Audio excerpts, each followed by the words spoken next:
반갑습니다. 네.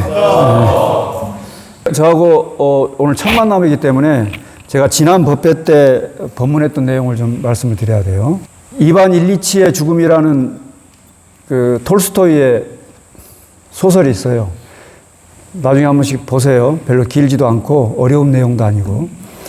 이 톨스토이는 이반 일리치의 죽음에서 무엇을 드러내고자 했냐면 우리가 살면서 학교 다닐 때는 친구가 중요하고 또 성적이 중요하고 또 좋은 대학을 가야 되고 좋은 직장에 가야 되고 직장에 들어가서는 또 승급도 해야 되고 승진도 해야 되고 진급도 해야 되고 그렇게 해서 또 가정을 이루고 이렇게 해서 자기 삶을 쭉 중요한 삶을 이어갔다고 생각했는데 죽을 병이 들어버린 거예요.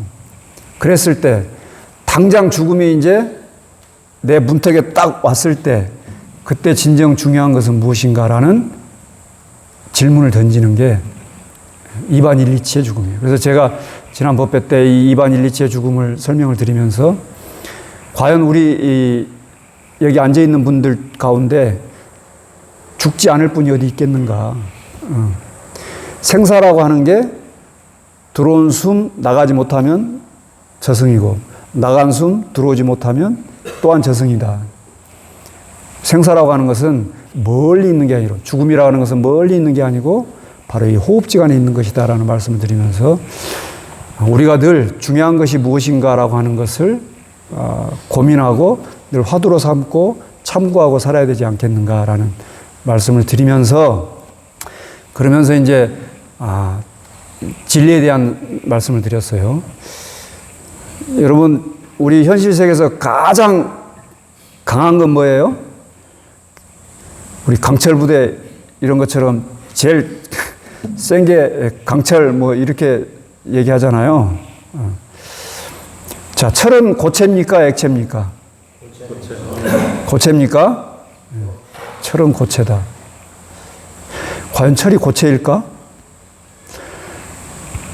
철은 여기도 이것도 철이니까.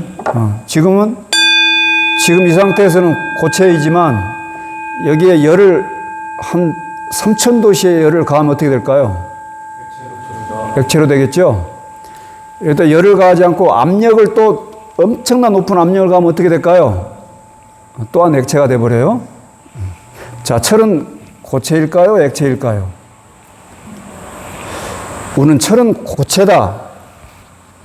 이렇게 생각하는 게 그게 진리라고 또는 맞는 것이라고 생각하지만 그렇지 않다.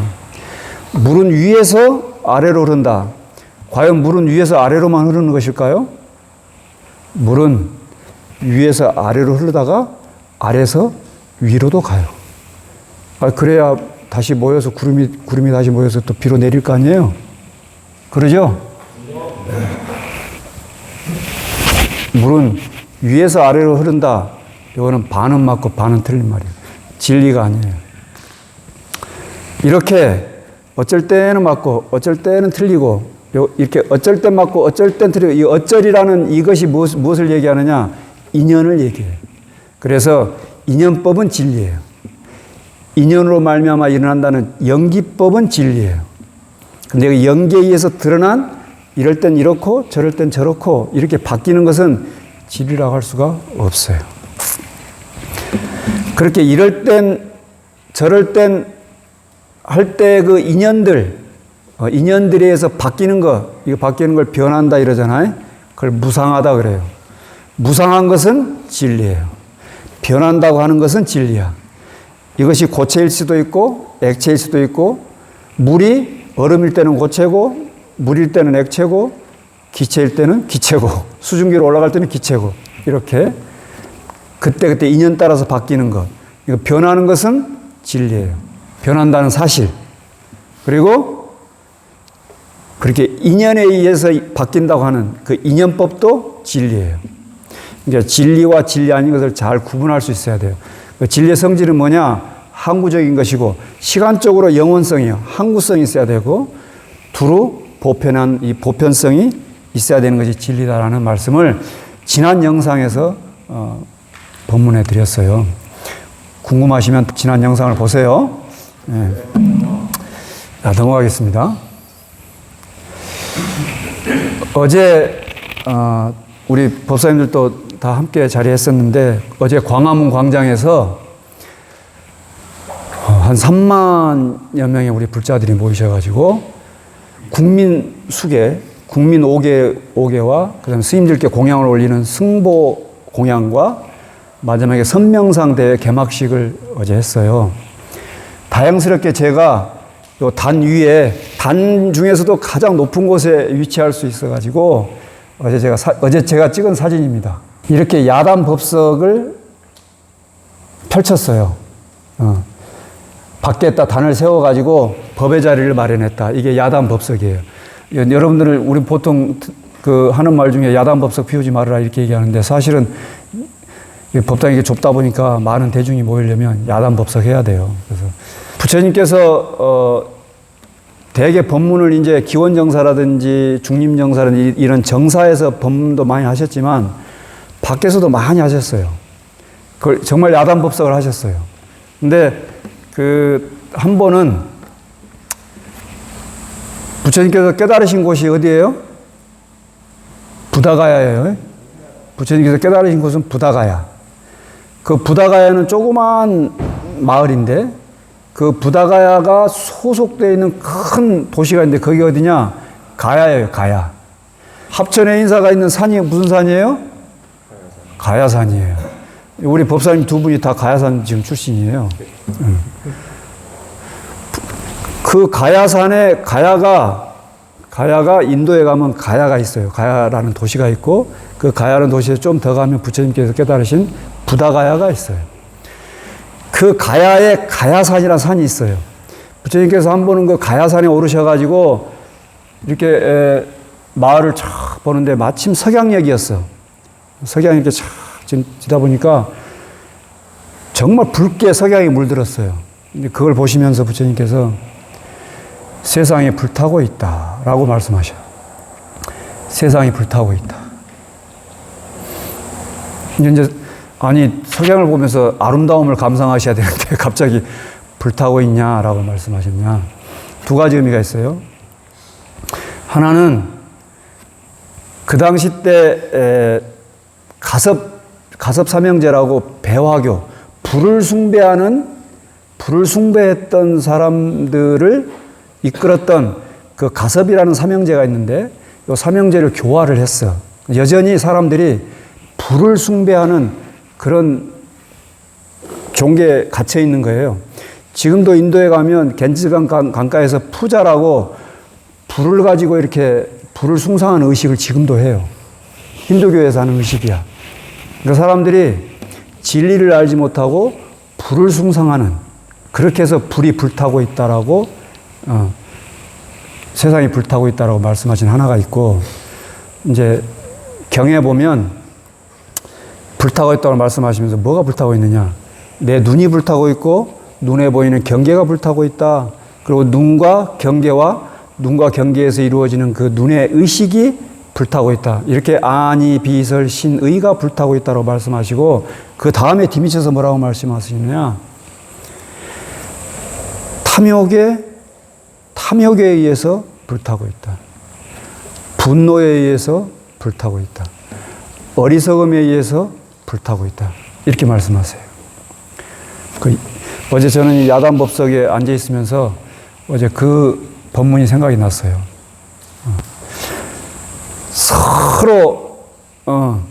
서로가 서로를 존중하고 배려하고 위해주고 하는 이런 건 요즘 찾아보기가 어렵고, 그렇게 지읒, 기읒, 히읗 이런 단체들이 와가지고 누구 죽이라고 막 그래요.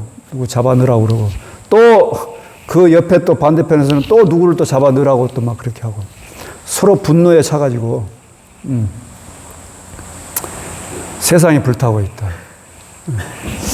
과연 우리는 정말 중요한 것, 진실로 죽음에 직면했을 때 이것은 정말 중요한 것이었어라고 나는 자신 있게 내가 주먹을 딱 쥐고 떠날 수 있는 것을 과연 지금 생각하고 사유하고 있는가?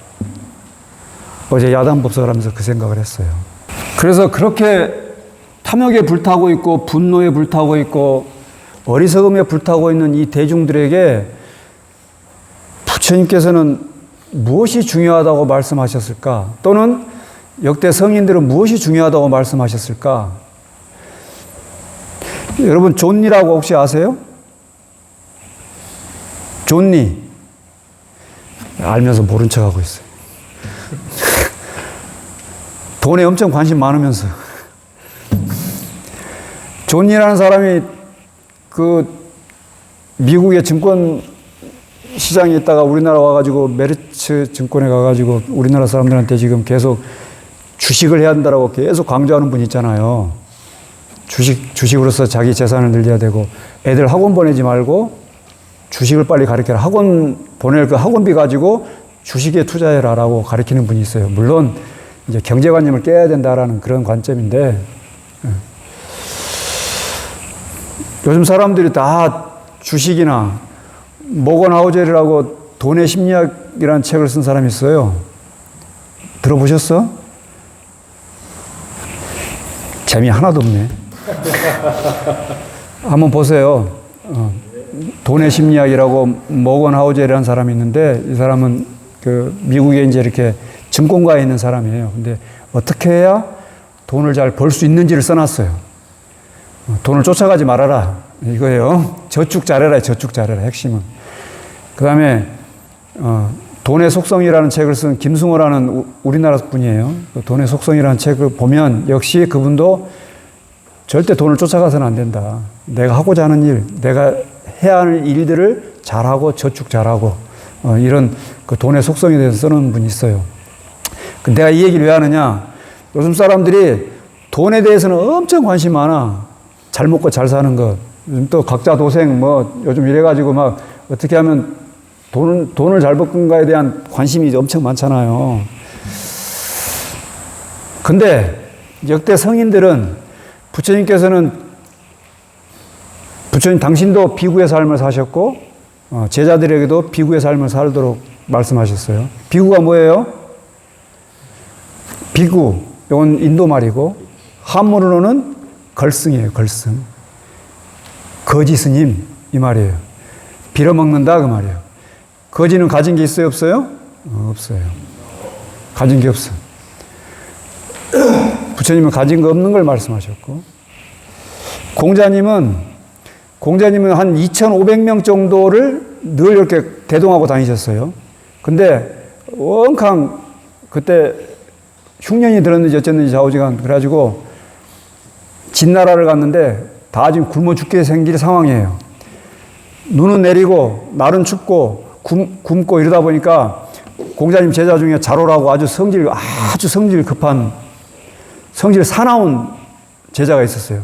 그래가지고 스승한테 대들어요. 아이 스승님 성인 군자시라면서 우리가 이렇게 굶어도 되는 겁니까? 아니 군자가 이렇게 굶어도 되는 거예요? 막 따져요. 저 공자님께서 군자는 원래 궁한법이다 해버려. 야 내가 잘 먹고 잘 살라고 군자 된 줄 아냐? 내가 부자 되려고 내가 지금 군자 된 줄 알아? 내 목표가 돈을 많이 벌어가지고 호의호식 하려고 내가 수행한지 아니? 그런 거 아니야. 단호하게 말씀하세요. 예수님, 많이 들어보셨을 거예요. 부자가 천국에 가는 것은 당나귀가 바늘구멍 통과하는 것보다 어렵다 그랬죠? 가장 낮은 곳으로 가서 낮은 사람들, 일반 백성들을 위해서 살았던 분. 디오게네스는 알렉산더하고 유명한 일화가 있잖아요. 알렉산더 대왕이 와가지고 너 필요한 게 뭐냐라고 했을 때 비껴. 나 지금 추워. 햇볕이 필요해. 다른 거 필요한 거 하나도 없어. 난 지금 따뜻한 햇볕이 필요할 뿐이야. 라고 했던. 과연 이분들은 무엇이 중요했을까? 지금 죽음에 딱 맞닥뜨렸을 때 이분들은 무엇이 중요하다고 여겼길래 내가 정말 가지고 가야 될 것이 무엇인가, 내가 끝끝내 짊어져야 될 것이 무엇인가를 무엇이라고 알았기 때문에 이분들은 이렇게 했을까? 수행자는 본래 아무것도 가지지 않는 거지의 삶을 살고, 수행자는 원래 궁한법이고, 그저 햇볕 한 줌이면 나는 만족할 수 있는 삶을 산다고 얘기했을까? 여러분, 진짜 중요한 것은, 우리에게 진짜 중요한 것, 그것은 늘 변해가는 것이 아니고 필연적인 거다, 필연적인 거. 그래서 나는 아까 진리는 항구성이고 영원성이에요. 항구성이고 보편성이지만 하나 더 덧붙인 게 필연적인 것이야말로 진리다. 그 필연적인 것 때문에 우리는 피할 수 없고, 그 필연적인 것 때문에 우리는 끝내 그것을 궁구하지 않을 수 없다. 필연적인 것 중에 대표적인 게 뭐냐? 필연적인 것 가운데 대표적인 거, 우리가 죽는다는 거. 이건 필연적이에요. 이 사실을 늘 기억하고 있어야 돼요. 젊은이건 나이 든 사람이건 여자건 남자건 요거를 한자성어로 남녀노소 불문하고 필연적인 것 말이에요. 올라간 것은 반드시 내려오게 되어 있다. 이루어진 것은 허물어진다. 차면은 기운다. 이건 필연적인 거예요. 얻은 것은 잃고, 올라가면 내려오고, 태어나면 죽고. 맞아요? 또 허물어졌다가 이루어졌다가 허물어졌다가 다시 이루어지고, 이런 순환의 과정을 겪게 된다는 것, 이거는 필연적인 거다. 이렇게 순환의 과정을 겪는 것을 뭐라고 그래? 무상하다 그래요. 변한다. 변한다는 것은 진리예요. 변하는 건 필연적인 거예요. 근데 이렇게 필연적인 것, 진리 이 자체는 나의 삶에 아무 도움이 안 된다. 죽는다는 걸 아는 것, 나의 삶에 아무 도움이 안 돼. 이렇게 죽는다는 것을 아는 그것에서 얻는 메시지가 있어야 돼. 우리는 무엇을 알아야 되는가? 이제 진리를 알고, 여러분 깨닫는다 그러면 너무 거창하니까 깨닫는다는 대신에 안다라고 하죠. 안다라고. 자, 모든 것은 변한다는 것을 알아야 된다. 태어난 것은 반드시 죽는다는 것을 알아야 된다. 이렇게 알았을 때 그냥 그렇게 아는 것이 내 삶에 어떤 변화를 일으켜 주느냐, 나에게 평화와 안락을 주느냐, 그렇지 않다. 거기에서 그것을 수용해야 한다. 수용. 여기서 수용한다는 것은 안다는 것하고 밀접한 관계가 있는데, 여러분 머리로만 아는 것하고, 머리로만 이 세상의 모든 것은 다 변하는 거야, 이렇게 머리로만 아는 것은 내 삶에 아무런 변화도 일으키지 못해요. 내 마음 가운데 아무런 감동과 감화를 주지 못해요. 그래서 이것을 수용해야 돼요. 수용해야 한다는 말을 조금 다른 말로 바꾸면 여러분들이 확실히 알아야 돼요. 확실히 알면 받아들이게 돼요.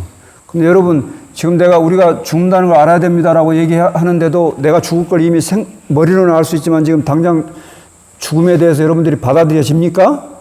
안 받아들이시죠? 남의 일 같잖아. 먼 훗날의 일 같잖아요. 수용해야 돼요. 수용하려면 확실히 깨달아야 돼요. 확실히 알아야 돼요. 이거를 확철대오 그래요. 확실히 뚫어가지고 크게 깨쳐야 돼. 그래야 받아들일 수 있어요. 그렇게 수용하고 나면 그 다음에는 체화예요. 체화는 뭐냐? 체화는 우리 행동의 변화를 일으키는 걸 얘기해요. 단순히 머리로만 알고 의식적으로만 이제 깨달았다, 이 정도가 아니고 내 행동이 완전히 변화되는 것. 이거를 불교적으로 얘기하면 뭐냐? 업이 변하는 거예요. 업이. 업. 근데 우리 업은 워낙 지중해가지고, 중생의 업은 정말 지중해가지고 업을 바꾸는 것은 참 어렵습니다. 그래서 옛날에 해능대사 이런 분들은 돈수했어요. 바로 팍 깨치고 더 이상 수행할 것이 없는 상태까지 탁 이르렀어. 근데 대부분의 사람들은 그렇게 되기가 어려워. 그래서 도노 점수가 나온 거예요. 알아차리고 깨닫고 그리고 받아들이고 계속 닦아가는 거예요. 이게 도노 점수예요. 바로 팍 깨치는 게 안 되면 점오 점수라도 해야 돼. 점오 점수. 점점 계속 깨달아가고 또 계속 닦아가면서 업을 바꿔가는 거예요. 그 탐욕에, 그 욕망에, 욕구의 힘을 점점 빠지게 하고 분노에, 증오에, 미움에 그런 마음이 일어나는 것을 점점 닦아가.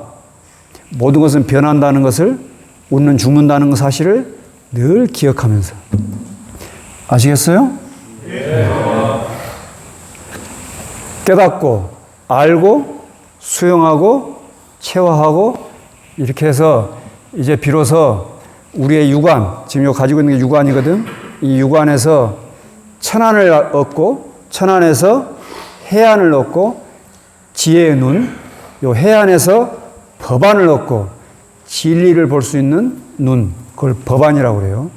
법안을 얻고, 법안을 얻고 난 다음에는 마지막에 부처님의 눈, 불안을, 부처님의 눈으로 이제 우리의 육안을 부처님의 눈으로 이렇게 눈동자를 탁 바꿔치기가 되고 나면 그다음부터는 지옥에 가도 극락의 삶을 살 것이고 극락에 가도 지옥 가운데 있는 중생들을 구제하는 자비의 마음을 일으킬 수 있는 거예요. 우리 모두 정말 필연적인 것, 항상한 것, 보편적인 것이 무엇인가를 늘 기억하고 참고하고 사색하고 사유해서 우리가 우리의 눈동자를 완전히 바꿔서 어느 곳에 있든지 간에 어느 자리에 있든지 간에 어느 때에 머무르든지 간에 항상 부처님의 그 평화롭고 안락하고 안온한 그런 우리 호국이룰사 불자들이 되기를 바라겠습니다. 여러분의 일상이 늘 평안하고 안락하길 축원드립니다.